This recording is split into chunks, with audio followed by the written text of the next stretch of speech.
el artículo 1, vamos a arrancar con el aspecto objetivo del hecho imponible, que de alguna manera hay que estudiarlo en forma conjunta con el aspecto subjetivo porque están indisolublemente vinculados el aspecto objetivo y el subjetivo. Entonces, ¿cuál es el hecho imponible del impuesto a las ganancias? Es, como dice el artículo 1, la obtención de ganancias por parte de personas humanas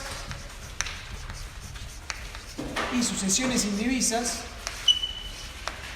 por un lado, y por otro lado, personas jurídicas o sujetos empresa. La obtención de ganancias. Después, la ley utiliza muchas veces los términos réditos, rendimientos, enriquecimientos. Bueno, esos son todos sinónimos de ganancias. ¿Qué es una ganancia? Sobre esto hay innumerables teorías económicas intentando explicar cuál es el concepto de ganancia. Esas teorías están, por ejemplo, muy bien sistematizadas en un libro de Horacio García Belsunce que se llama El concepto de rédito, donde pasa revista a las distintas definiciones de renta de la ciencia económica, pero que por supuesto a nosotros no nos interesa, solo nos interesan el concepto de renta que adopta la ley del impuesto a las ganancias, que es diferente para personas humanas y sucesiones indivisas que para personas jurídicas. Por eso digo que estamos viendo el aspecto objetivo del hecho imponible, pero que está vinculado indisolublemente con el subjetivo. Entonces, para personas humanas y sucesiones indivisas, en el artículo 2, apartado 1 de la ley del impuesto a las ganancias, se establece la adopción de la llamada teoría del rédito producto o teoría de la fuente, que es exactamente lo mismo, teoría de la fuente o teoría del rédito producto, que dice que es una ganancia todos los rendimientos, réditos, enriquecimientos, ya vimos que son sinónimos, susceptibles de periodicidad de la fuente y su habilitación. Todos los réditos, rendimientos, enriquecimientos susceptibles de periodicidad que implique la permanencia de la fuente y su habilitación. Es decir, que son 3 requisitos los que se requieren para que exista ganancia. Periodicidad, permanencia de la fuente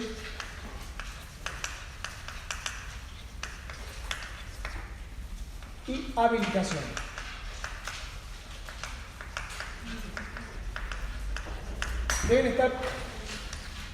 Deben darse en forma concurrente estos 3 requisitos para que algo se considere ganancia para personas físicas o humanas y sucesiones indivisas.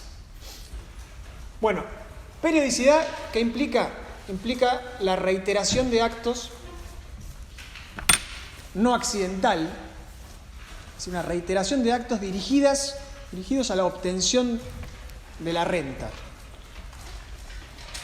E incluso puede ser una periodicidad potencial, es decir, puede tratarse de un solo acto,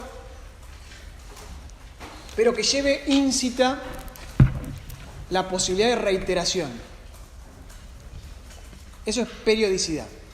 Permanencia de la fuente indica que la fuente, es decir, aquello de donde se obtiene la ganancia, eso es lo que llamamos fuente. Recuerden que hablábamos de percepción o retención en la fuente, es aquello de donde fluye la ganancia, no debe agotarse con el acto en cuestión. Si se agota la fuente, eso no es una ganancia. Y habilitación es el tercer requisito que generalmente da lugar a errores cuando intentan explicarlo en algún examen. La habilitación o lo que también se denomina puesta en marcha, no tiene nada que ver con la habilitación comercial de un local, como el perteneciente al poder de policía municipal. No es la habilitación comercial. Habilitación quiere decir puesta en marcha. ¿Qué quiere decir esto de puesta en marcha? Es una disposición de ánimo del sujeto que se traduzca en algún tipo de organización y en virtud de la cual se obtenga la ganancia de manera tal que no se trate de un acontecimiento meramente casual o fortuito. Entonces hay una disposición de ánimo del sujeto para producir, una intención del sujeto que se traduce en algún tipo de organización para producir esa renta, y no debe ser solamente algo casual o fortuito. Bueno, por otro lado, tenemos el concepto de renta para personas jurídicas, que en este caso el artículo 2, apartado segundo, adopta la teoría del incremento patrimonial.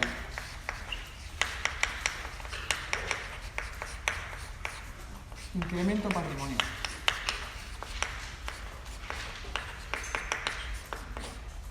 En este caso se considera renta todo ingreso que obtiene la persona que implica un incremento neto del patrimonio. Todo ingreso que implica un incremento neto del patrimonio. Independientemente de que cumpla o no estos requisitos.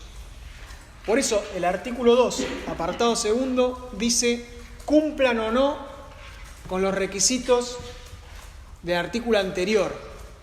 Es decir, que no es necesario periodicidad, permanencia y habilitación. ¿Por qué pasa esto con las personas jurídicas o con los sujetos empresa? Porque la ley presume, es una ficción legal, de que la empresa es un sujeto capaz potencialmente de obtener rentas, a diferencia de la persona física, en la que deberían darse estas condiciones para que algo se considere renta. En principio, en las sociedades o empresas, todo incremento patrimonial va a suponer una ganancia. Bueno, entonces arrancamos con algunos ejemplos sencillos. Yo no creo que vayamos a ver práctica, a pesar de que el cronograma dice la última clase como práctica, pero me parece que tirarles un ejercicio de práctica de liquidación de este impuesto es perder el tiempo. Entonces vamos a tratar de intercalar algunas cuestiones prácticas a medida que lo vamos viendo. Después vemos, si vemos que nos alcanza el tiempo, intentamos hacer algún práctico. Bueno, si tengo, por ejemplo, un jugador de fútbol, siempre doy el mismo ejemplo porque es un ejemplo tonto y fácil, después lo vamos complejizando. Tengo un jugador de fútbol que obtiene honorarios del club en el que juega. ¿Eso es una ganancia? Sí, porque cumple con los requisitos de periodicidad, eso se va a reiterar en el tiempo. Hay una permanencia de la fuente, que en este caso es el trabajo del jugador, el mismo jugador es la fuente de ingreso, y hay una disposición de ánimo del sujeto para producir. Ahora, ¿qué pasa si ese jugador de fútbol hace una campaña publicitaria por única vez? Y entonces le pagan el fee por la campaña publicitaria. ¿Eso es una ganancia? No. Bueno, pareciera que no, porque no hay periodicidad, pareciera no haber periodicidad, pero recuerden que la periodicidad puede ser meramente accidental, o sea, puede ser potencial, no accidental, potencial, es decir, está vinculado con su actividad y es susceptible de reiterarse, a pesar de que la hizo por única vez en su vida, imaginemos esa publicidad. Entonces también podría considerarse una ganancia. Ahora, el mismo jugador recibe una herencia por parte de una tía que falleció. ¿Es una ganancia? No. No hay periodicidad, aunque uno podría decir, bueno, podría potencialmente, por supuesto la tía no va a volver a morir, ¿no? Pero podría morir algún otro pariente. Pero básicamente es un acontecimiento fortuito, casual. Es decir, que no hay una habilitación de la fuente. Ahora, el jugador de fútbol vende su auto particular. ¿Es una ganancia? No, ¿por qué? Porque no hay periodicidad y no hay permanencia. O sea, obtiene una ganancia, pero no hay... Exacto, no hay periodicidad, aunque bueno, podría empezar a dedicarse a la venta de autos, digamos. Podría ser el primer acto de cambiar de rubro y dedicarse a vender automotores. Pero la realidad es que eso agota la fuente.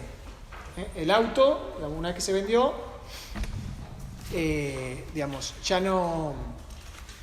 La fuente ha perecido. Bueno, ¿y qué pasa si el jugador de fútbol vende un inmueble? Supongamos que tenía un departamento en Buenos Aires y lo vende. ¿Eso es una ganancia?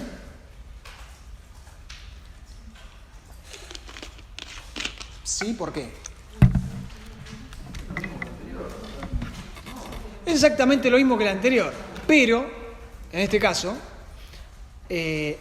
la modificación de la ley 27.430 introdujo, y ya lo vamos a ver, introdujo la venta de inmuebles en el hecho imponible del impuesto a las ganancias para personas humanas, cosa que antes no era así. Entonces hubiera estado perfecto. De hecho, antes yo daba este ejemplo y la respuesta era: esto no es una ganancia. Con lo cual ya van viendo que con esto solo no hacemos nada, digamos, vamos a tener que ver todo el panorama completo. Bueno, ¿qué pasa si el jugador de fútbol adquiere... tiene... Sí, decime. En el caso de lo que agrega la 27.430 ahí, ¿es solo cuando es una vivienda no primera? No, es cuando no es vivienda, pero igual vamos a llegar a eso, ¿eh? Ahora es simplemente introductorio, pero la venta de tu casa habitación está exenta. En ese caso no pagarías impuesto a las ganancias. Es la venta de algo que no es casa habitación, de un inmueble. Bueno, ¿qué pasa si el jugador de fútbol de repente contrae deudas que no puede cubrir y se concursa, ¿no? Y obtiene la homologación de un acuerdo preventivo con una quita del 40%? Y supongamos que debía 1 millón de pesos y entonces obtiene una quita del 40% de su pasivo. ¿Es una ganancia eso?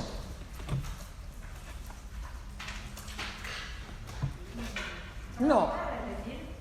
Sí, el jugador de fútbol se concursa preventivamente. Ya vieron concursos, sí. Bueno, porque de repente contrajo deudas que no puede solventar, entonces entra en situación de pagos, presenta su concurso preventivo y finalmente se verifica un pasivo de 1 millón de pesos y él obtiene una quita de los... Vamos a suponer que todo el pasivo es quirografario, obtiene una quita del 40%, con lo cual tiene que pagar básicamente 600.000 pesos en lugar de 1 millón, ¿no es cierto? ¿Es una ganancia? No. ¿Cómo? Bueno, lo de la innovación no sé si tiene mucho que ver porque... Es verdad que desde el punto de vista jurídico vos podés argumentar lo de la innovación, ¿cierto? Ahora, yo desde el punto de vista contable te diría que hay un incremento patrimonial de ese sujeto. O sea, porque antes debía 1 millón de pesos y ahora debe nada más que 400.000. Perdón, 600.000. Es decir, tuvo un incremento por 400.000 pesos. Pero es cierto, no es una ganancia, porque no cumple con ninguno de estos requisitos. Sin embargo, si yo le pregunto lo mismo con respecto a un sujeto empresa, claramente la quita concursal es una ganancia.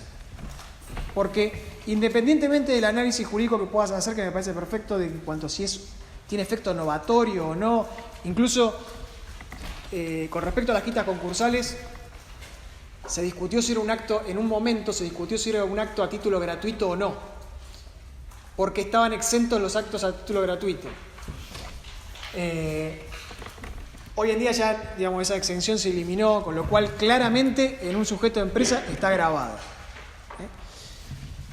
Y en el sujeto de empresa entonces está grabado cualquier incremento del patrimonio, aunque no cumpla esos requisitos. Entonces, un sujeto vende un inmueble, antes y ahora estaba grabado, sujeto de empresa. Un sujeto de empresa vende un automóvil, antes y ahora está grabado. Cualquier incremento patrimonial, aunque no cumpla los 3 requisitos. Bueno, ahora volvemos a sujetos, personas humanas y sucesiones indivisas, porque yo le decía, no es tan sencillo como esto. Estos 3 requisitos hay que completarlos con lo que dice el mismo artículo 2, en el sentido que es ganancia sin perjuicio de lo dispuesto en cada categoría y aun cuando no se enuncie en ellas. Sin perjuicio de lo dispuesto en cada categoría y aun cuando no se enuncie en ellas. ¿Por qué? Porque en el caso de los sujetos, personas humanas y sucesiones indivisas, la renta se clasifica en 4 categorías. Primera categoría, renta del suelo, que está en el artículo 41. Segunda categoría, renta de capital, está en el artículo 45. Tercera categoría, renta de participación empresaria, está en el artículo 49. Cuarta categoría, la renta del trabajo personal y otras rentas, artículo 79. ¿Por qué dice sin perjuicio de lo dispuesto en cada categoría y aun cuando no se enuncie en ellas? Porque además de cumplir estos 3 requisitos, yo tengo que fijarme si la renta de ese sujeto encuadra en alguna de las categorías. Si la renta de ese sujeto está enumerada en alguna de esas categorías, en la enumeración que hace de estas categorías, que después la vamos a ver cada una, si está mencionada acá, eso está grabado, aunque no cumpla con los 3 requisitos. En la mayor parte de los casos cumple con los 3 requisitos. Pero hay casos donde está mencionada en una categoría y no cumple con ninguno de los requisitos, pero por el solo hecho de estar mencionada en la categoría está grabado. ¿Se entiende? Bueno, entonces, sin perjuicio de lo dispuesto en cada categoría y aun cuando no se enuncien en ellas. ¿Qué quiere decir? Que si cumple con estos 3 requisitos, pero no está mencionado acá, está grabado por el hecho de cumplir con esos 3 requisitos. Entonces, pero como todas las rentas del sujeto tienen que encuadrar en una categoría, entonces en ese caso la categoría 3 cumple una función residual. Si yo tengo una ganancia que cumpla con los 3 requisitos, pero no está mencionado en la enumeración de las categorías, entonces eso es ganancia de tercera categoría. ¿Hasta ahí me siguen? Bueno, ustedes vieron, cuando vieron la clasificación de los tributos, deben haber visto que hay tributos globales y tributos cedulares. El tributo global es el que somete la base imponible a una única alícuota. El tributo cedular es el que se divide en categorías, sometiendo cada categoría a una alícuota diferenciada. A pesar de la división en categorías, nuestro impuesto es global. En principio es un impuesto global, nuestro impuesto a las ganancias. ¿Qué quiere decir? Que yo voy a clasificar las rentas que obtiene el sujeto en estas categorías. Pero después, el tratamiento de esas rentas va a ser conjunto. Yo voy a sumar todas las rentas y a esas rentas le voy a aplicar una misma alícuota.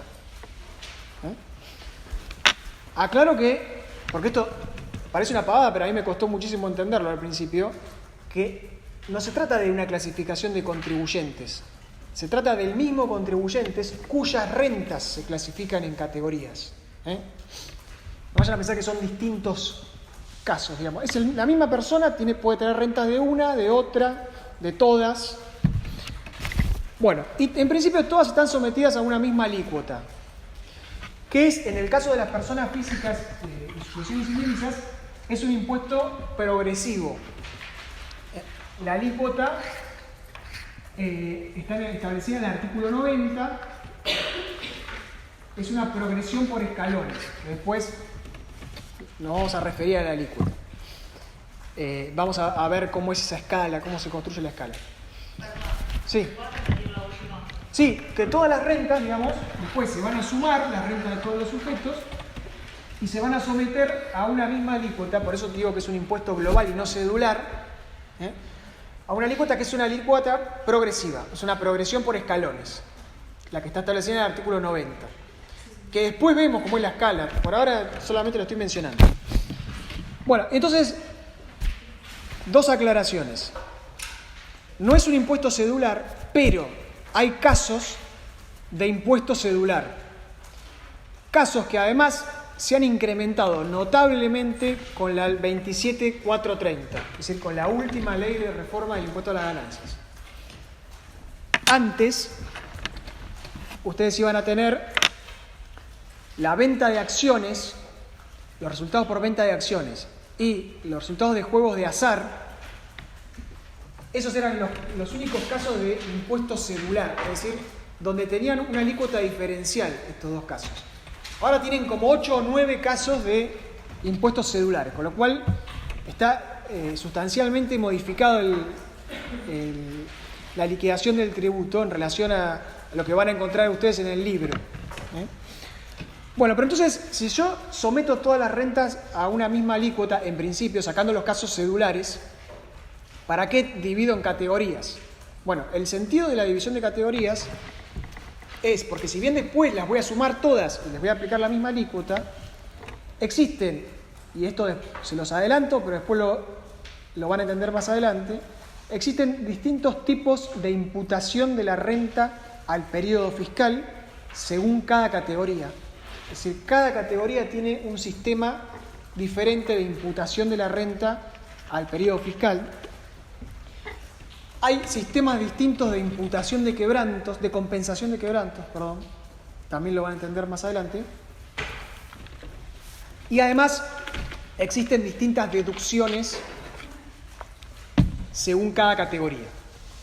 Y este es el sentido de por qué dividir en categorías a pesar de aplicarle después una alícuota común. Bueno, entonces arrancamos ahora con las rentas del suelo. Aclaro que en el caso de las rentas del suelo y las rentas del capital, sí.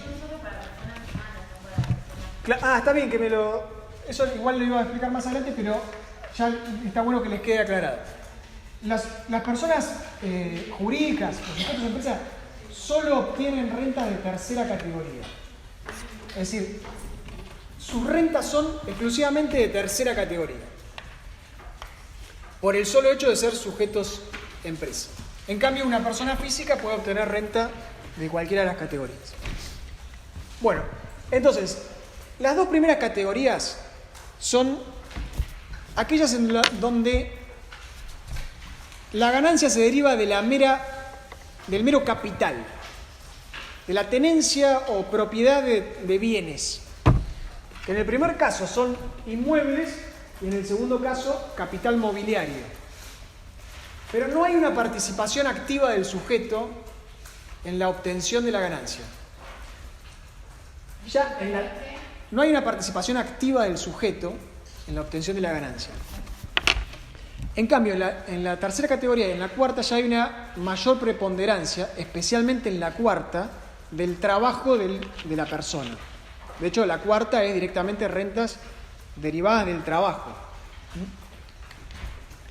Bueno, entonces, ahora vamos a ver qué es lo que comprende cada categoría, que imagínense que no podemos detenernos en cada uno de los incisos, son varios incisos en cada categoría, así que vamos a verlo los más importantes.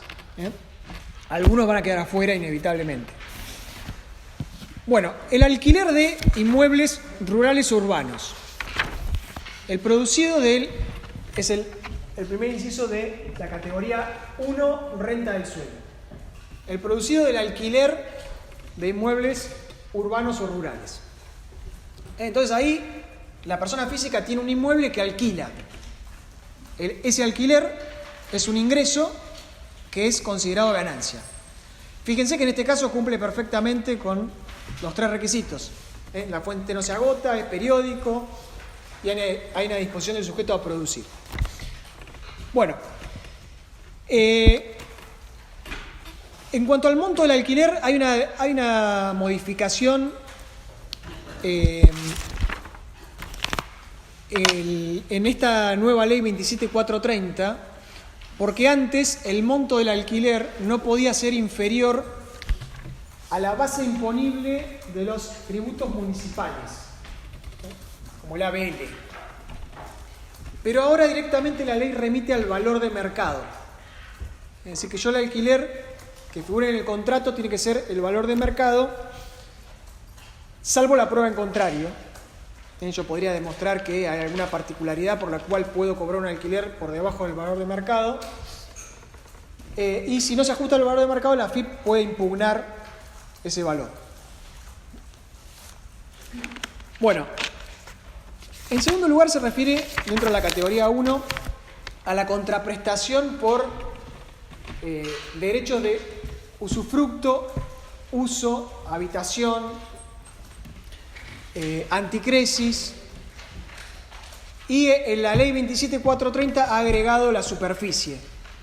Esto se mantuvo tal cual, salvo con el agregado de la superficie, que había cierta duda sobre si podía incluirse o no en esta categoría. Bueno, ahora están despejadas las dudas. Es decir, cuando yo constituyo un derecho real en favor de un tercero, de estos que están mencionados acá, y obtengo una contraprestación, esa contraprestación es una ganancia. También vemos que cumple perfectamente con los 3 requisitos. En general, el usufructo, a pesar de que el Código Civil dice que es oneroso, se pacta la gratuidad, con lo cual muchas veces no va a caer en este inciso, sino en otro que vamos a ver más adelante. Pero en los otros casos es oneroso, por ejemplo, la superficie, el derecho de superficie generalmente va a ser oneroso. Así que bueno, lo que se obtenga de eso es una ganancia. El inciso siguiente se refiere a las mejoras que introduzcan los locatarios que no deban ser indemnizadas. Bueno, esto se refiere al incremento que experimenta el sujeto cuando en el contrato de alquiler o de arrendamiento rural, esto se ve mucho más en los arrendamientos rurales o en los arrendamientos o en las locaciones con destino a comercio, existe la posibilidad de hacer mejoras en el inmueble que después van a acceder en beneficio de la propiedad.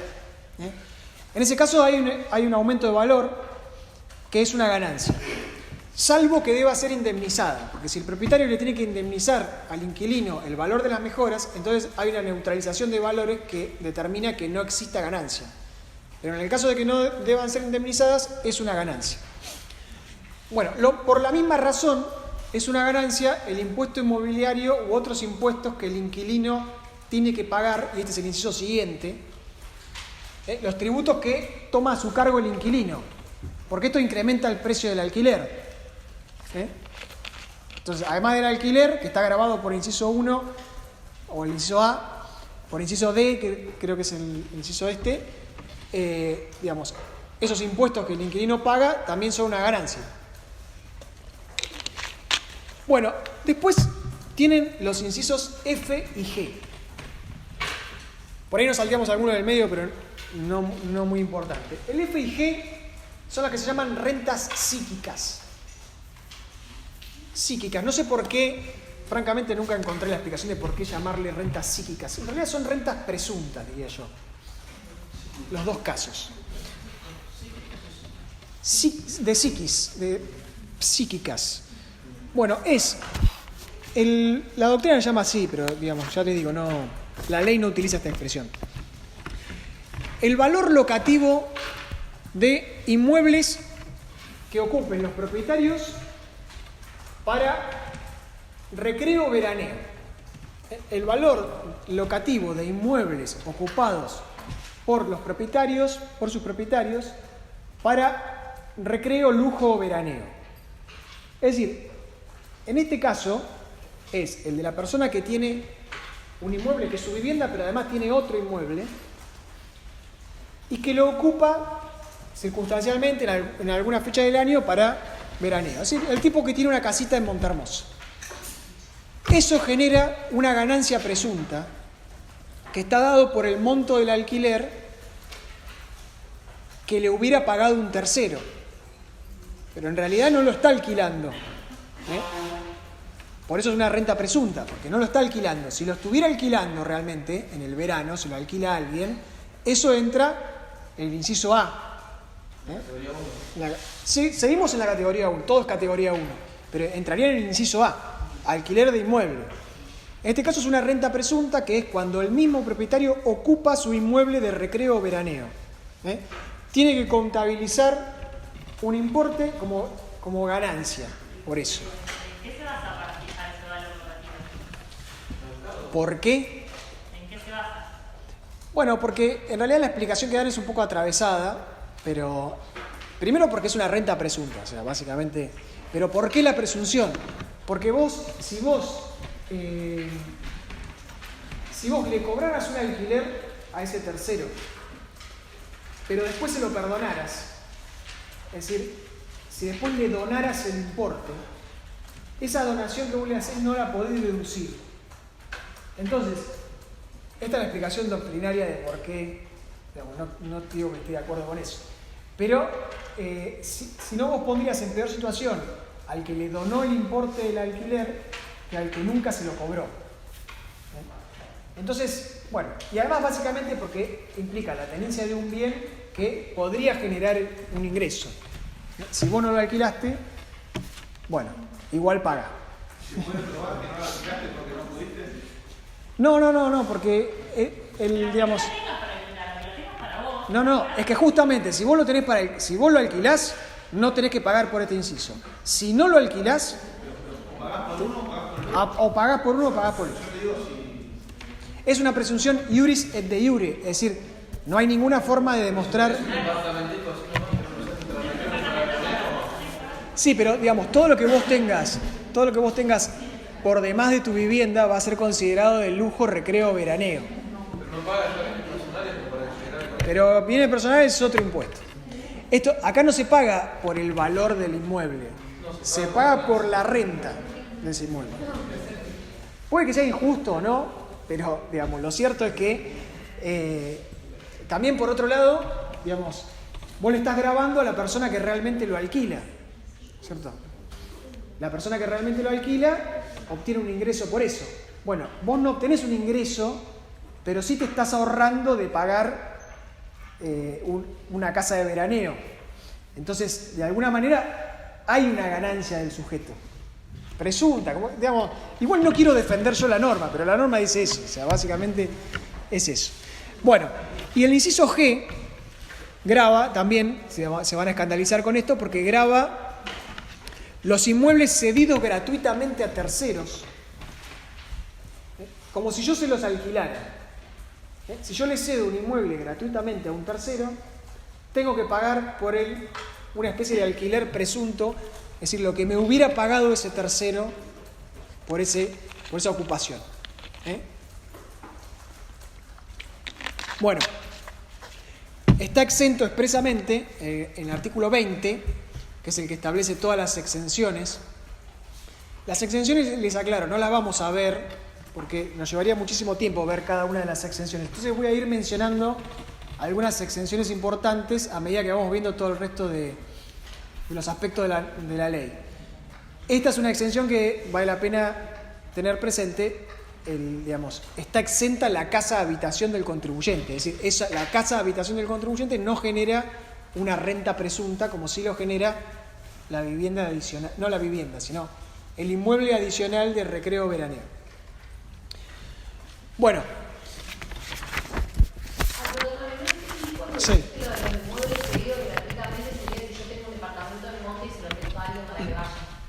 Claro, si vos le das a alguien en comodato algo, se lo prestás, o le das un usufructo gratuito, podría ser también, porque el usufructo que está grabado por inciso B es el usufructo oneroso.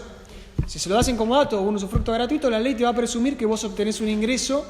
Igual, ¿quién se va a enterar de que yo le presto la casa a alguien? Sí, bueno, es verdad que pueden no detectarlo, esto, es verdad que hay mucha gente que no lo declara esto, pero también es cierto que la AFIP tiene la información de los inmuebles, así que además en muchos casos lo que suele suceder, de las pocas veces que enganchan a algún contribuyente por este tema, ¿no? Pero a veces se pacta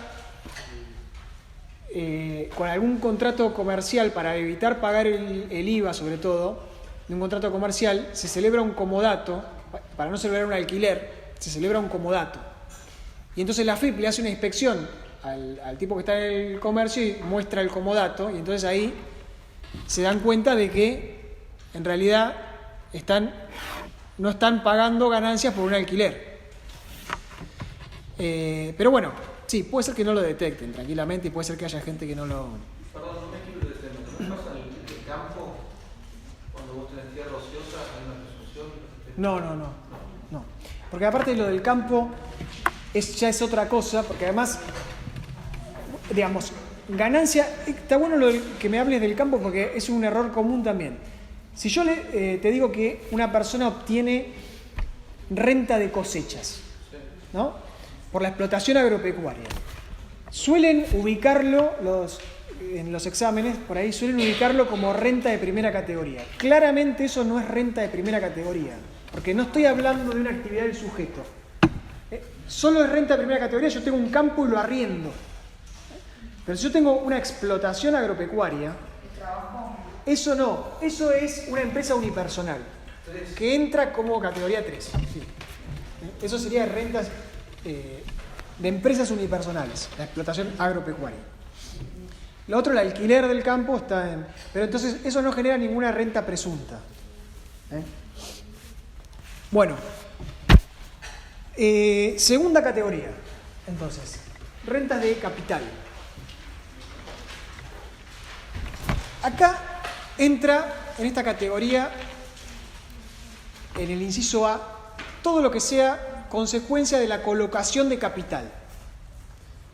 Todos los rendimientos obtenidos por genéricamente lo que se llama colocación de capital, es decir, el interés, ya sea de renta de títulos, bonos, cauciones, créditos.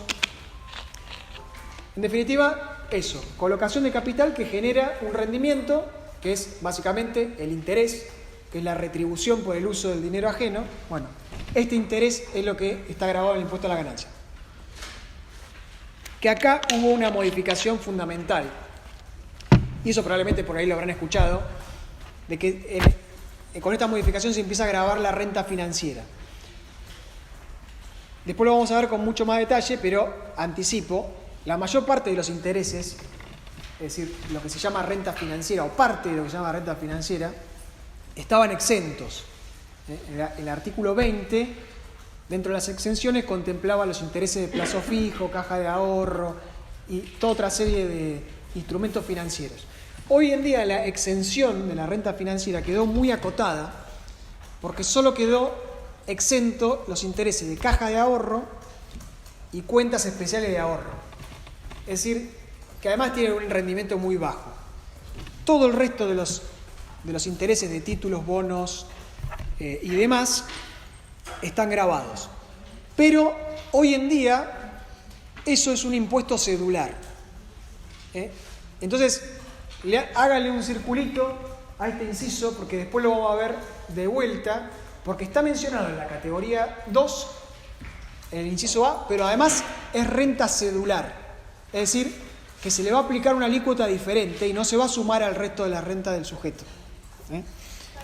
Sí. ¿Cuáles son los que quedan hoy en día exentos? Son cajas de ahorro y cuentas especiales de ahorro. ¿Y el resto queda como? El resto todo está grabado y todo es impuesto cedular. Sí. Bueno, el artículo 48 está relacionado con este inciso A. establece una presunción cuando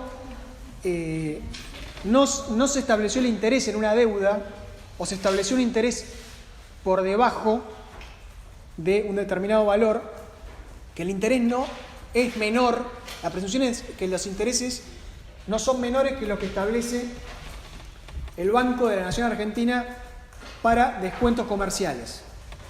El interés, es decir, la tasa activa del Banco Nación para descuentos comerciales es como el tope mínimo de los intereses. Si yo pacté por debajo de eso o no pacté intereses, se presume que esos son los intereses que corresponden. En algunos casos directamente la presunción es iuris et de iure, por ejemplo, venta de inmuebles a plazo. En el caso de que se tratara de un interés por la venta de un inmueble a plazos, en ese caso, aunque yo no haya pactado interés, me van a cobrar iuris et de iure el interés de este límite menor. En el resto de las deudas, yo pude haber pactado un interés un poco menor y puedo haber justificado por qué ese interés es menor y puede ser admitido. La presunción es solo iuris et de iure. Bueno, entonces, inciso A, los intereses. Renta financiera, impuesto cedular, va por afuera. Inciso B, la alocación de cosas muebles y derechos. Por ejemplo, si alquilo un automóvil y obtengo una contraprestación, en ese caso es una renta de segunda categoría. Las regalías están contempladas también en este inciso. Después el artículo 47 define qué es una regalía, que es una contraprestación que se establece por la transferencia de dominio de cosas o derechos cuyo importe se establezca en relación a una unidad de producción. Entonces, la contraprestación por la transmisión del dominio de cosas o derechos cuyo importe se establece en relación a una unidad de producción. Por ejemplo, si tengo una marca comercial y yo cedo la explotación de esa marca comercial y pacto que va a haber que la contraprestación es un determinado porcentaje de las ventas que se hagan de ese producto.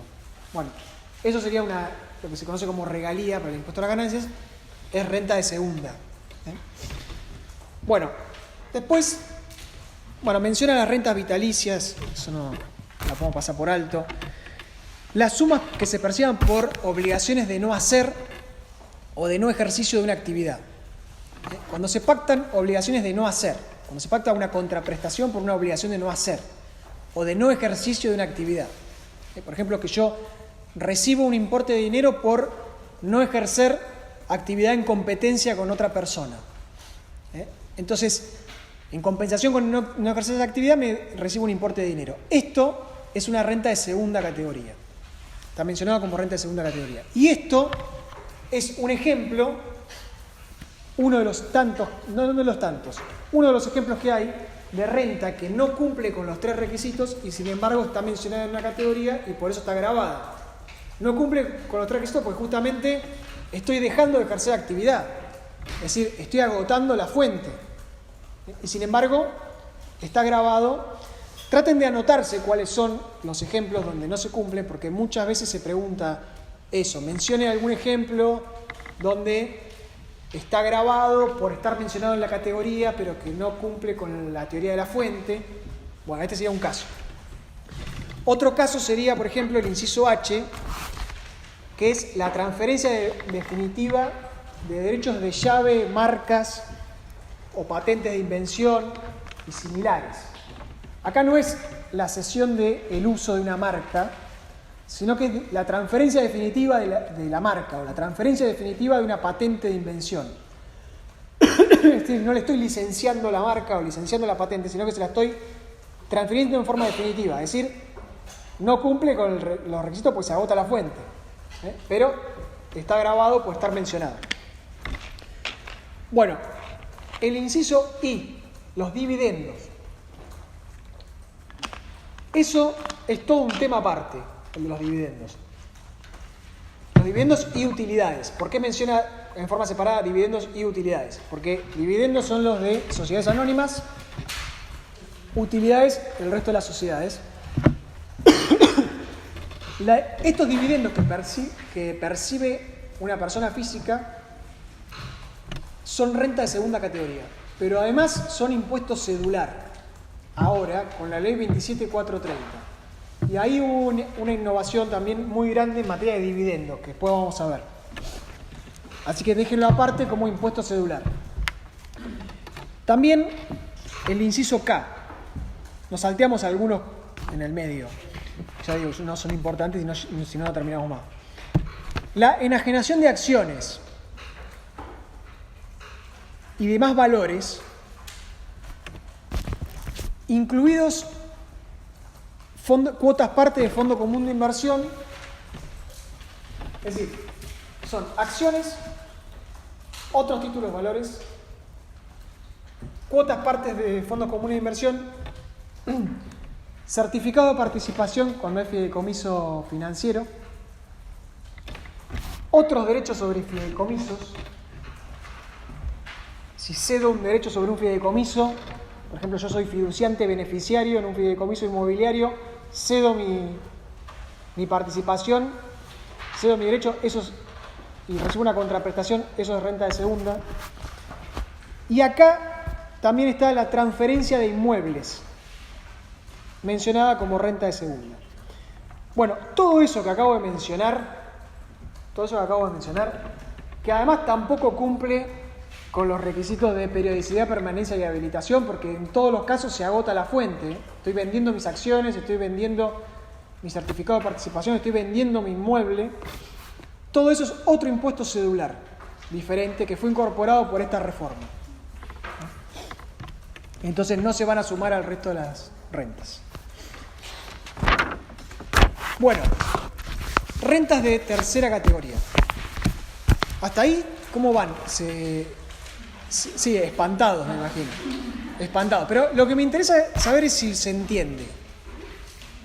Más que nada, digamos, hasta que logren internalizar todo eso va a pasar un tiempo. Pero, digamos, en principio traten de entenderlo. Sí, decime. Pasa tiempo, yo estoy fe. En el caso de la... Te dura el enojo a vos. Dura, y eso Sí. va a durar siempre. Bueno, ejemplo de la primera categoría sería de las rentas psíquicas. claro, exacto. No cumplen con otras. Sí, exacto. Sí, las rentas psíquicas no cumplen con esos tres requisitos por ser una renta presunta directamente. Entonces también es un ejemplo de...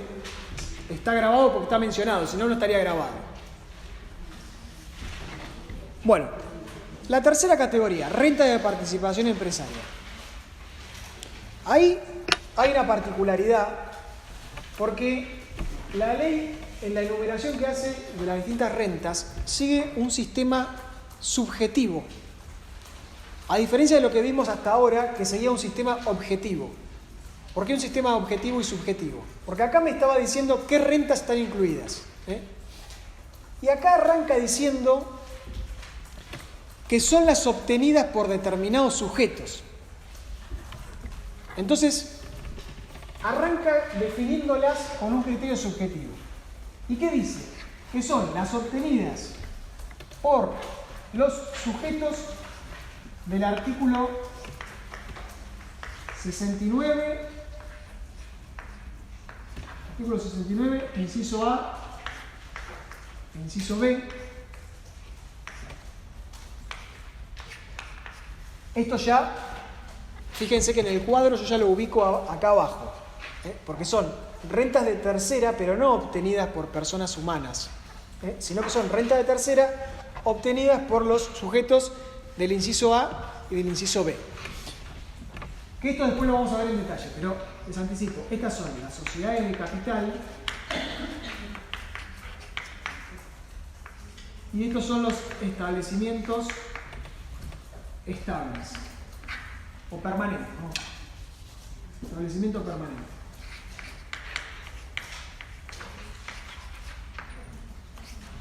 Del exterior, de sujetos del exterior.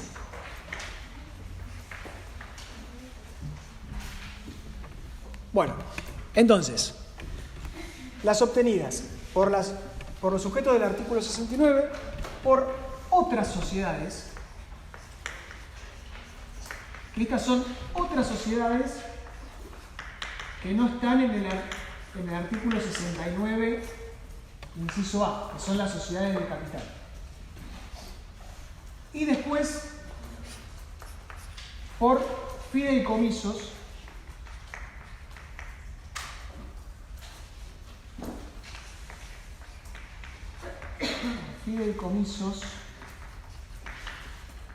donde no coincidan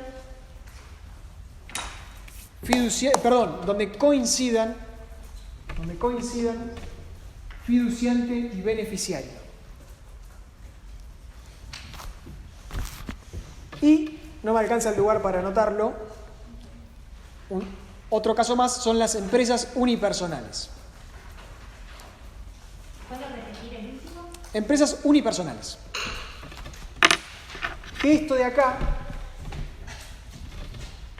está en el artículo 49, inciso A, y lo de acá abajo está en los incisos B a D del artículo 49. Bueno, en cuanto a yo sé que ustedes detestan memorizar artículos, pero algunos artículos conviene tener presente qué significa. O sea, yo veo que hay como una resistencia a la memorización de un artículo, ya como una cuestión de principio. No, yo no memorizo artículos. Bueno, traten de sacarse un poco eso de la cabeza, porque yo veo que no es solamente que les cueste memorizar, sino que directamente cuando lo están estudiando, no lo miran el artículo, porque no tienen que memorizar, porque le han dicho que no hay que memorizar. Me parece perfecto que no hay que memorizar. Pero en algunos casos sí, porque ayuda a recordar ciertos conceptos. Si yo digo los sujetos del 69, inciso A, me estoy ahorrando de decir sociedades anónimas, sociedades de responsabilidad limitada, sociedad anónima con participación estatal mayoritaria, sociedad de economía mixta, asociaciones y fundaciones. Todos esos son los sujetos del inciso A, que son las sociedades de capital. Y después, los del 49, incisos B a D, son todos estos. Otras sociedades, que son la colectiva, capital, industria, los fideicomisos, cuando coinciden fiduciante y beneficiario. Bueno, esto igual no se preocupen que ahora lo vamos a repetir, vamos a ver cada uno de los sujetos. Simplemente que sería bueno que el artículo 69 lo tengan un poco presente, y que tengan presente los artículos de las categorías. Y después otros artículos por ahí no es importante retenerlos, pero sí saber que categoría 2, 45, categoría 1, 41, categoría 1, 41. Bueno, entonces, estamos en renta de tercero. El artículo 49 empezó con una enumeración subjetiva. Son las rentas obtenidas por determinadas personas jurídicas, que son las mencionadas en el 69, después por otras sociedades, por fideicomisos donde coinciden, y las unipersonales. Después arranca ya con el criterio, hay uno más de criterio subjetivo, pero que ya corresponde incluirlo acá, que es el inciso E. Las actividades de comisionista, rematador, consignatario y demás auxiliares de comercio. O sea, actividades de auxiliares de comercio, en este caso personas humanas, son por ese solo hecho renta de tercera categoría. Por ser consignatario, por ser auxiliar de comercio, es renta de tercera categoría. Pero en este caso ya no estamos acá, sino que estamos acá. Una persona humana que se dedica a la actividad de consignatario. Lo mismo pasa con el inciso siguiente. Loteos con fines de urbanización. El inciso engloba 3 casos. Loteos con fines de urbanización, enajenación de inmuebles en propiedad horizontal y enajenación de conjuntos inmobiliarios. ¿Qué es esto? Bueno. ¿Eso es de persona física? Exactamente. Eso es de persona física. Yo le decía, en realidad, el criterio subjetivo arranca en los primeros incisos y a partir del inciso F arranca un criterio objetivo. Y ya entonces no se está refiriendo a las personas humanas. Ahora, entonces, si una persona humana vende un inmueble, antes eso no era una ganancia, ahora vimos que entraría en renta de segunda categoría, pero después vamos a ver bien en qué caso entra en renta de segunda categoría. Pero en principio no era una ganancia, ahora lo es. Ahora, si la misma persona... Perdón, ¿vender un Sí. inmueble no es diferente a categoría primera? No. Recuerden que la categoría primera es en general alquiler o cesión de uso o contraprestación por derecho de usufructo, no es la venta. Por eso, cuando es renta del suelo, es la renta que obtiene tu inmueble sin agotarlo, ¿cierto? En cambio, en la categoría 2, hay algunos casos donde se agota la fuente, que es, por ejemplo, la transferencia de un inmueble, y eso es una ganancia porque está mencionado ahí. Pero no cumple con los 3 requisitos. Pero no cumple con los 3 requisitos, claramente no lo cumple. Sí. Nosotros habíamos dicho que las personas jurídicas únicamente podían tener rentas de tercera categoría. Exacto. Cuando vimos los primeros artículos que eran el concepto subjetivo, eran con respecto a personas humanas, y ahora también pueden ser personas jurídicas, o en el inciso A pueden ser personas humanas y jurídicas. No. Claro, veo que por ahí no queda claro esto, así que le voy a dar ejemplos. Pero primero te aclaro lo que me preguntaste. Del inciso A, ¿cierto?, al inciso inciso A al inciso D, son rentas de tercera categoría obtenidas por estos sujetos, que solo pueden obtener renta de tercera categoría. Entonces, si yo les digo, una sociedad unipersonal alquila un inmueble, ¿de qué categoría es? Tercera.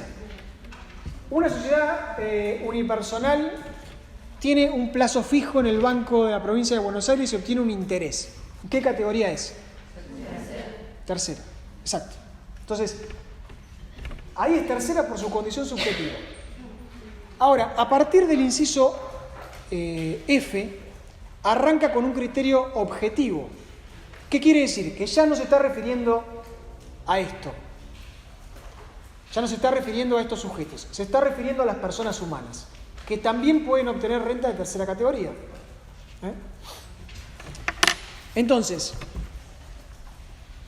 las derivadas, el inciso F se refiere a las rentas derivadas de loteos con fines de urbanización, enajenación y venta de inmuebles en propiedad horizontal y enajenación de conjuntos inmobiliarios, que eso lo incluyó la ley 27430 porque antes no estaba incluido ahí. Entonces, ¿qué quiere decir esto de los loteos? Digamos, yo le decía, si yo vendo un inmueble aislado como persona física, antes eso no estaba grabado, ahora va a entrar como renta de segunda categoría, pero cedular, porque también es un caso cedular, ¿no? Ahora, si yo hago un loteo, es decir, un loteo saben lo que es, ¿no es cierto? La subdivisión de un inmueble y la venta de los lotes. Bueno, eso es renta de tercera categoría, efectuado por una persona humana. Es renta de tercera categoría. Siempre y cuando se cumpla con lo que dispone el decreto reglamentario en cuanto a la cantidad de lotes. Que en el artículo 89 del decreto reglamentario, ustedes tienen la cantidad de lotes que son necesarios para que se considere que es un loteo con fines de urbanización, que son más de 50 lotes. Entonces, si yo subdivido un inmueble y hago 4 lotes y vendo esos 4 lotes, eso no es un loteo. Antes no hubiera estado grabado, ahora es posible que esté grabado como renta de segunda. Ahora, si yo hago un loteo de más de 50 lotes y los vendo, eso es renta de tercera categoría para una persona humana. Si yo soy una empresa desarrolladora que hago un loteo y vendo los lotes, eso es renta de tercera categoría, pero porque soy empresa, no porque sea un loteo. ¿Se entiende? Bueno, lo mismo pasa con la construcción y enajenación de inmuebles en propiedad horizontal, que es el otro caso que está mencionado ahí, y con los conjuntos inmobiliarios, por ejemplo, si vendo una casa en un country, si desarrollo un country y vendo las... Sí. Cuando me dijiste los 50 lotes o más, si hace menos, ¿de qué categoría queda? No, si hace menos, sería un caso de venta de inmueble como impuesto cedular de categoría 2, que antes no estaba grabado. ¿Y si hace menos, si es empresa, está grabado? No, si es empresa no importa cuánto haga. No importa cuánto haga, es tercera categoría. Bueno, en cuanto a la propiedad horizontal, no se confundan, la venta de un departamento que yo pueda tener en propiedad horizontal no es renta de tercera. Lo que es de tercera es la construcción y enajenación de inmuebles en propiedad horizontal. Si yo vendo mi departamento, puede ser que entre en renta de segunda categoría. No es este inciso F. Bueno. El artículo 3 también establece que son, el inciso G, que son ganancias las demás rentas no comprendidas en otras categorías. Es decir, ahí está el alcance residual que tiene la renta de tercera categoría y que por supuesto tiene sentido solamente para persona humana, este alcance residual. Porque para persona jurídica cualquier incremento va a ser una ganancia de tercera. Para persona humana, si cumple con esos requisitos pero no está mencionado, entraría como residualmente en la tercera categoría. Y aclara la última parte del artículo que cuando se trata de una actividad profesional u oficio. Perdón que Sí. vuelvo para atrás. La persona puede realizar cualquiera de las 4 categorías y la empresa solo la tercera. Claro, una persona humana puede tener rentas de cualquiera de las 4. Bien. Porque, por ejemplo, puede ser una persona que alquile un inmueble y reciba un precio de alquiler. Además tenga un depósito en plazo fijo y además esté desarrollando un emprendimiento de un loteo con unos amigos y además trabaja en relación de dependencia en la universidad dando clases. Ese tipo obtiene rentas de todas las categorías, que va a sumar a fin de año para sacarle la alícuota total. Bueno, con el plazo fijo no lo va a sumar porque ese es un impuesto cedular, pero con todo el resto lo va a sumar. Inclusive el loteo, porque el loteo va por tercera. Bueno. Sí. Loteo con fin de urbanización, agota la fuente. Sí, agota la fuente, pero igual está grabado. Está grabado porque lo dice el inciso F de la categoría 3, del artículo 40. Porque lo dice, si no, no estaría grabado. Lo mismo la venta de cualquier inmueble. La venta de cualquier inmueble ahora está grabado porque lo dice la ley. Porque la verdad es que agota la fuente. Bueno, cuando tengo una actividad profesional o un oficio, que sería renta de cuarta, después, todavía no entramos en la renta de cuarta, pero sería renta de cuarta, pero está complementado con una actividad comercial, eso es renta de tercera. Entonces, por ejemplo, ahí da el ejemplo de los sanatorios. Si soy un médico, profesional médico, doy mis servicios y cobro un honorario como médico, eso es renta de cuarta, después lo vamos a ver cuáles son los casos de renta de cuarta categoría. Pero si ese profesional completa esa actividad con alguna actividad comercial, por ejemplo, tiene un aparato de rayos X y entonces brinda los servicios complementarios de diagnóstico por imágenes, eso es todo hace encuadrar todo en tercera categoría. El veterinario que, por ejemplo, que vende alimento balanceado, está completando su actividad profesional con una comercial, con lo cual todos sus ingresos entran en tercera categoría. ¿Está? Bueno, cuarta categoría. Es la renta, acá sí adquiere una preponderancia el trabajo personal. O sea, básicamente son las rentas del trabajo y otras rentas. Ahora se le cambió la denominación porque antes se llamaba solo renta del trabajo personal hoy se llama renta del trabajo personal y otras rentas. Posiblemente porque siempre incluyó, pero sigue incluyendo rentas pasivas, es decir, jubilaciones. Las jubilaciones están grabadas como renta de cuarta categoría. Bueno, entonces, el artículo 79 establece en primer lugar el desempeño de, inciso A, la renta derivada del desempeño de cargos públicos nacionales, provinciales, municipales, electivos o no. Incluidos, dice expresamente, incluidos los que son electivos. Y además de todos los órdenes de gobierno, nacional, provincial y municipal, que eran algo que no estaba aclarado hasta la reforma de la 27346. Porque aclaro que ustedes tienen dos grandes reformas. 27346, que fue en el 2017, y la 27430, que es la del 2018. Entonces, posiblemente el libro que ustedes sigan va a estar desactualizado con las dos. O sea, porque no va a tener ni la reforma de la 27346 y por supuesto no va a tener la 27430. Bueno, entonces, por ahí, si van hoy al libro van a ver que decía desempeño de cargos públicos nada más. Hoy aclara que son nacionales, provinciales y municipales y que pueden o no ser electivos. Bueno, sobre eso igual mucha controversia no había, porque ya los cargos públicos, el desempeño de cargos públicos, por ejemplo, el que es ministro de Educación, de Gobierno, de lo que sea, digamos, su salario ya pagaba impuestos a las ganancias. No había mucha... Hay algunos casos que pueden estar discutidos, como los miembros de tribunales de cuentas, que por su asimilación a los jueces no pagaban ganancias.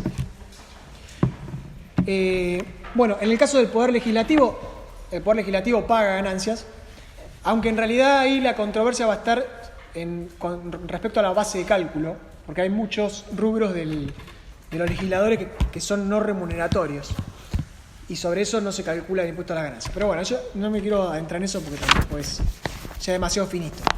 Lo que sí introdujo, una reforma que introdujo esta 27346, es con respecto a los jueces.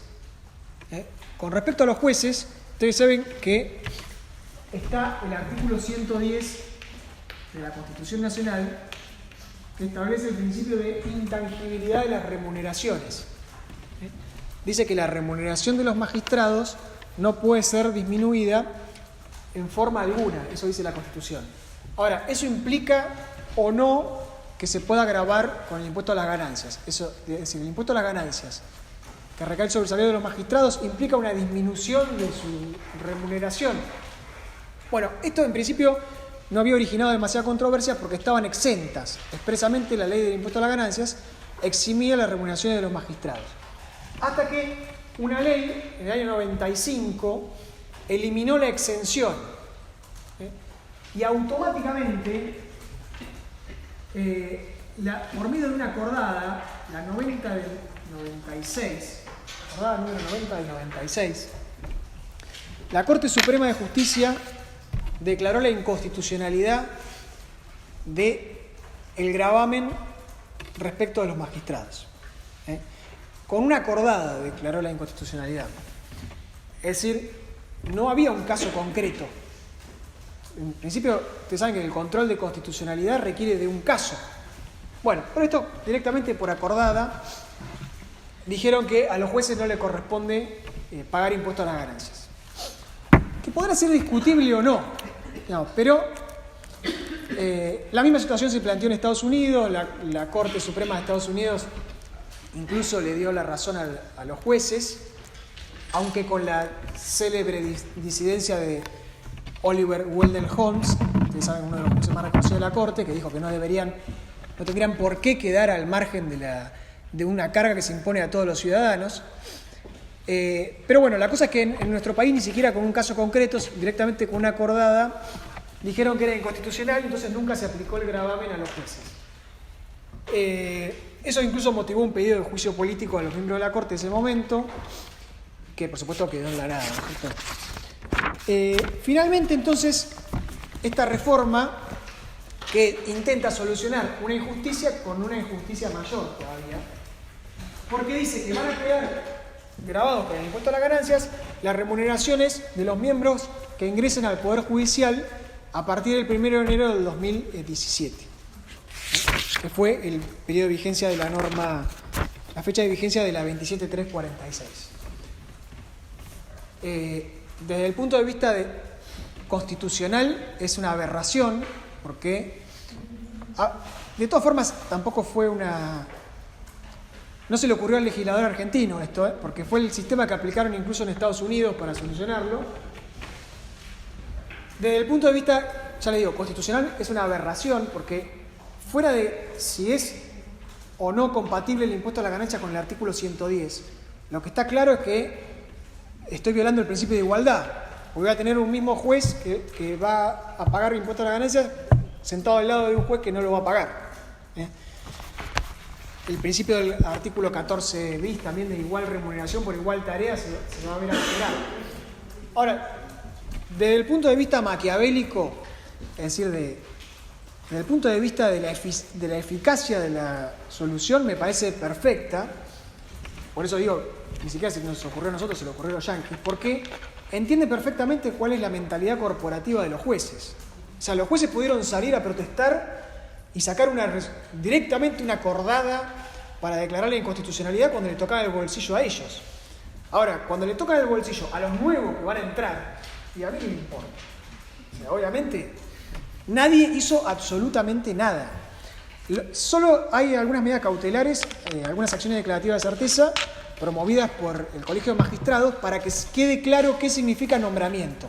O sea, desde qué fecha tengo que empezar a computar, digamos, el nombramiento. Porque hay casos en donde yo tengo aprobado, digamos, está aprobado por el Senado, pero no está dictado el decreto del Poder Ejecutivo. Y, bueno, casos así. Pero fue eso nada más lo que salieron a protestar, no que se viola el principio de igualdad con respecto al nuevo compañero que van a tener sentado al lado, que va a ganar por ahí un 35% menos que ellos. Bueno. Pero perdón, ese caso sí. Tiene que ser de juez, no como un abogado común que entra a trabajar al Poder Judicial. No, el abogado, claro, en realidad esa es otra inequidad, digamos. Si vos sos hoy en día secretario, por ejemplo, de un juzgado, y te nombran juez, no vas a pagar impuesto a la ganancia, porque ya estás en el sistema. En cambio, si vos sos juez, si vos sos abogado, y de repente accedes a la magistratura hoy, vos vas a pagar. Porque vos no estabas en el Poder Judicial. Bueno, el inciso B se refiere al trabajo personal en relación de dependencia. Es decir, ahí el salario del trabajador entra en cuarta categoría. Seguimos con el 79. Bien. Estamos en el 79, renta de cuarta. Inciso B, el trabajo personal, o sea, lo que yo tengo de trabajar en relación de dependencia. El inciso siguiente, el inciso C, se refiere a las jubilaciones, pensiones y retiros. Bueno, con el tema de las jubilaciones, en realidad siempre estuvieron grabadas las jubilaciones, pero en los últimos tiempos hay algunos cuestionamientos. Por ejemplo, la Cámara Federal de la Seguridad Social, el Autos Calderari, Leonardo, dijo que es inconstitucional el gravamen sobre las jubilaciones por violar el artículo 14 bis de la Constitución, dado que las jubilaciones, las rentas pasivas, tienen que atenerse a los principios de integralidad. Pero bueno, más allá de ese antecedente y de algún otro antecedente aislado, las jubilaciones tienen que pagar impuesto a la ganancia. Bueno, el inciso D se refiere a los... El inciso D lo pasamos por alto, también en el E. Vamos al F, las profesiones liberales. Profesiones liberales, oficios director de albacea, síndico, mandatario, director de sociedades, va a decir profesiones liberales, oficios, cargos societarios, y la 27430 le incluyó expresamente al fiduciario, que antes no estaba expresamente incluido, ahora está expresamente en la cuarta categoría, la retribución que puede obtener el fiduciario. Bueno, y por último, el inciso G, corredor, se refiere al corredor, a viajante de comercio y despachante de aduana. Es decir, que algunos auxiliares de comercio están en la cuarta categoría, mientras que otros están en la tercera categoría. ¿Se acuerdan que consignatario y corredor y consignatario y otros auxiliares de comercio entraban en la tercera, pero el corredor, el viajante de comercio y el despachante de aduana entran en la cuarta categoría? Bueno, hay un párrafo agregado al 79 de este artículo que estamos viendo por la 27430, es decir, por la reforma del 2018, que establece que en el caso de los cargos directivos y ejecutivos, solo de los cargos directivos y ejecutivos, tanto de empresa pública como privada, son ganancias, serán ganancias de cuarta categoría, ¿no? Así está mencionado. Los obtenidos por la desvinculación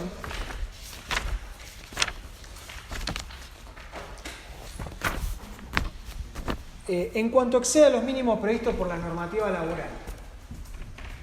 O sea, las sumas que se obtengan como indemnización por la desvinculación laboral en cuanto excedan los mínimos. Bueno, el tema de las indemnizaciones laborales tiene una evolución bastante larga,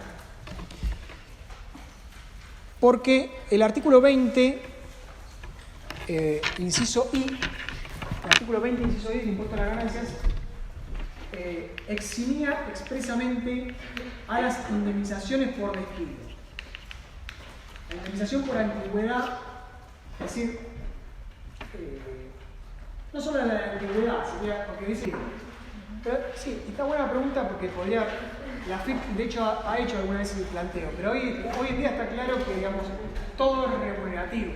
Claro, yo puedo tomar, por ejemplo, un caso particular de los ferroviarios que le otorgan, por ejemplo, se jubila una especie de bono, por así llamarlo, de 150.000 pesos, por ejemplo, que en realidad le correspondía a los trabajadores porque era por todos los meses tienen, mejor dicho, varios meses del año tienen 31 días y les pagan 30, entonces se hace una compensación y le pagan 150.000 pesos cuando se jubilan porque les correspondía.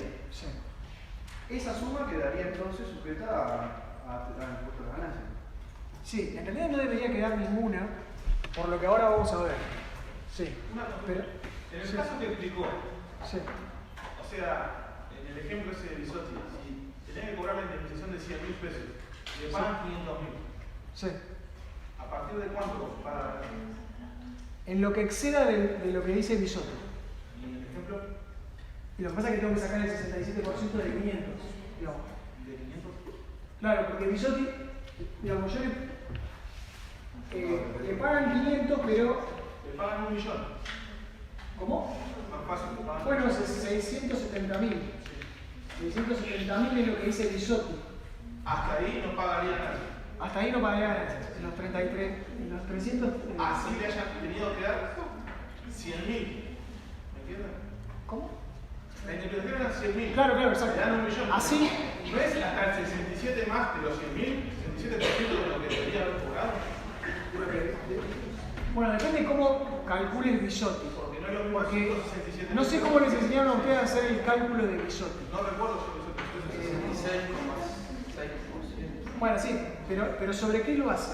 ¿Sobre la indemnización efectivamente abonada o sobre la indemnización abonada deducido el tope. O sea, yo no me acuerdo. Bueno, la conclusión para impuesto a las ganancias igual es que si yo le pago de acuerdo a los parámetros que me ordena Bisotti, eso está todo exento. Yo le pago por encima de lo que me dice Bisotti, eso está grabado. Estaba igual, porque todo esto es historia. Ahora vemos cómo quedó. Bueno, historia más o menos porque que se permanece para algún caso. Pero vuelvo a esto. Indemnizaciones por desvinculación, que ya no son indemnizaciones por despido incausado, sino que son las gratificaciones por el cese voluntario de la relación laboral. Había alguna duda de si estaban grabadas o no, porque esto eximía, el artículo 20 inciso I solamente eximía la indemnización por despido. Bueno, hay un fallo de la Corte que se llama Negri, que es del 2012,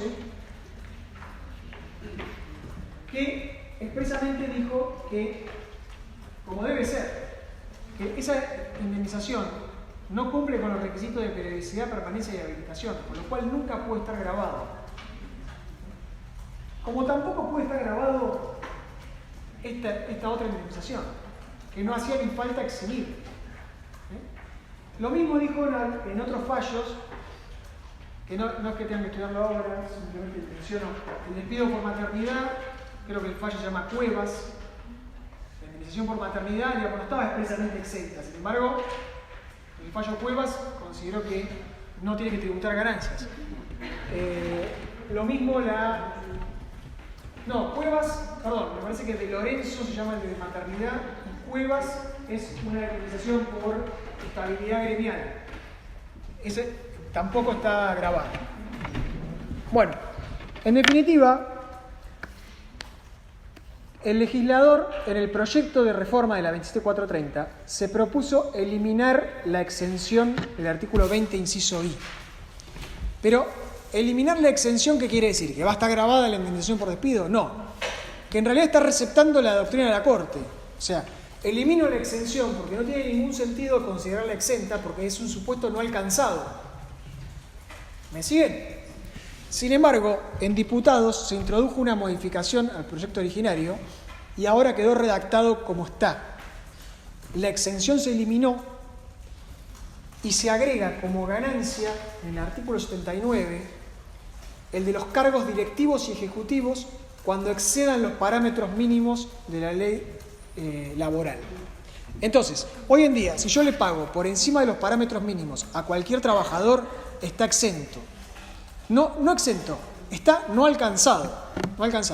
Ahora, si yo le pago a un directivo o ejecutivo por encima de los mínimos, eso ahora está grabado. Más allá de los planteos de inconstitucionalidad que se puedan hacer, pero en principio está grabado, así lo establece la ley. ¿Está? Sigue con el 79, porque seguíamos viendo, es la última parte del artículo, o no la última, pero sí está entre los últimos párrafos del artículo 79.